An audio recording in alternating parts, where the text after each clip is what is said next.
Gilmore Girls, and what would the original ending of the show have been for Emily and Richard had Amy Sherman-Palladino not left the show at the end of season 6? Now, I don't want to pretend like I know, so I want your help. I want you to tell me what you think would have happened had Amy been able to end the show on her terms at the end of season 8, 9, maybe even 10. And what would they have done with Ed Herman's character that they could not do in A Year in the Life because he was no longer there? First, let me tell you how I watched the show. I didn't. I started working on Gilmore Girls season 1, episode 11, and for the most part, I didn't see the first 10 episodes. At least not until a couple years ago when I started watching it on TikTok. I read the outlines and every script multiple times, breaking it down for any costume beats that would happen in the show. And then we'd film the scenes over and over, sometimes up to 35 takes for just one angle. So by the time the show wrapped, I was done.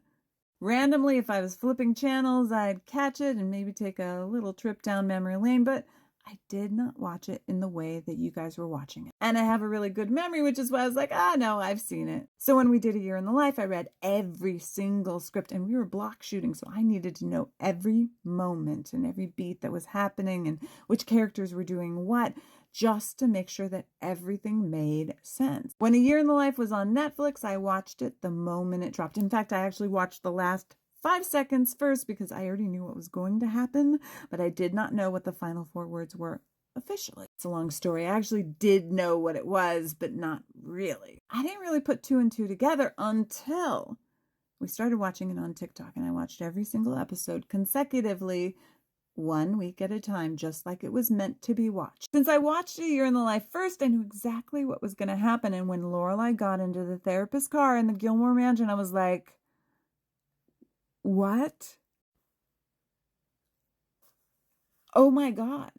Amy was laying the path for that therapy all along. And it's kind of crazy to think that season 7, they had no idea because otherwise they would have had her going to therapy. But the real question is, what would have happened to Ed's character? One thing that I think would have happened is that Richard would have had a health crisis. Obviously, Marie Kondo wasn't doing her thing back in 2008 or 9. So that whole storyline wouldn't have quite played out exactly like that, but there probably would have been some resolution between her and the maid. I really think that they were laying the groundwork to have Richard have a massive heart attack. And the events that happened in A Year in the Life to honor Richard would have just happened at the end of the series. Richard's character would have passed. Emily and Lorelai would have gotten the therapy they needed. And perhaps because Ed wasn't in real life gone, they could have utilized him in some flashbacks. Who knows? Maybe we could have gotten the backstory to Emily's Emily. That's my thought. Let me know what yours are, and please make sure to hit all those buttons.